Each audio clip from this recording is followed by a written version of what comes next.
Now, one good thing about black's setup is that you can pretty much stick to the same moves no matter how white plays. And a lot of beginners love that, since it means you don't have to overthink in the opening or worry about falling for early tricks.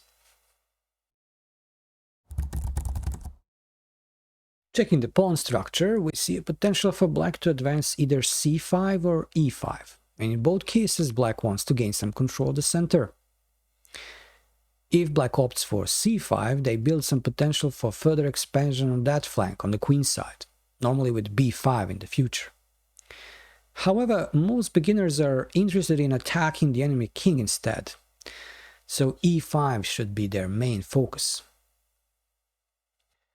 Assuming white instantly advances their d-pawn, black indeed gets the chance to launch their kingside pawn storm with f5. And if white cooperates with f3, we can push our pawn to f4, gaining a lot of space.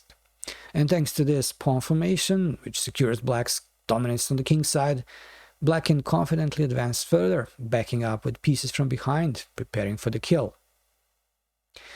This really looks powerful, and black indeed enjoys their game. Here we have the main line pairs. For you as a beginner, that's not super important. What really matters is learning the key patterns, ideas, how your pawns should move, and of course how to organize an attack. And I'm highlighting the main line because it's known as a quiet system, where black gets a chance to pursue their goal, which is e5, and setting up for a kingside expansion later. But can we really push that pawn?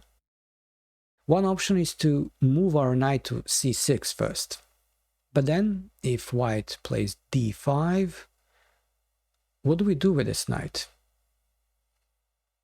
Let's switch it up and try knight bd7 instead. The problem is white opts for e5, harassing our other knight.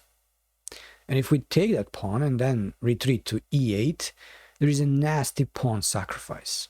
And we might end up with these weak double pawns in the center, and our queen could even get trapped. Now, if we jump straight to knight e8 without taking on e5 first, we're still stuck with this pawn on e5. For example, let's say rook e1, if we take, they'll just recapture. And then you can see our queen, she's hanging if we go for that pawn again. So we've got a real problem with trying to push e5, not to mention how far off we are from that kingside storm black is dreaming about.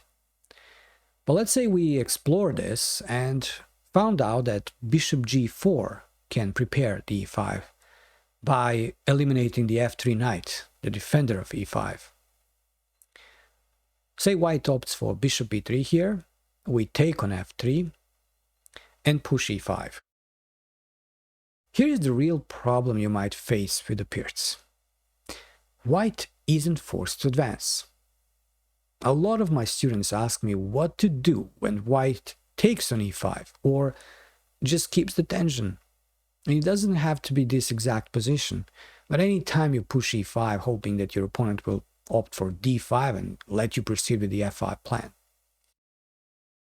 All this begs the question, why should we wait for white's d5 to happen in order to proceed with the f5 plan? The answer is in the guideline that you shouldn't launch a kingside storm and open up your king's position while the center is still flexible. Without white's d5 advance, the center can easily open up, and once it does, with our kingside pawns pushed forward, well, our king can become an easy target. From my experience as a chess coach, this concept can be quite challenging for beginners to grasp. Because of that, the whole idea of playing the pairs becomes increasingly dubious. What I haven't touched on yet are the other options white has against your pairs. For instance, they might go for the Austrian attack, which basically means you can kiss that e5 push goodbye. Or they could opt for the 150 attack, where they start attacking you on the king side. All those lines aren't a real problem for black at higher levels, but beginners need to recognize the differences and choose various setups based on how white plays. In many of those, white attacks us on the king side, as we could see, while only in one specific case, black does end up storming white king there. And since that setup is the most commonly seen in beginner level games, Peer's defense earns 3 out of 5 stars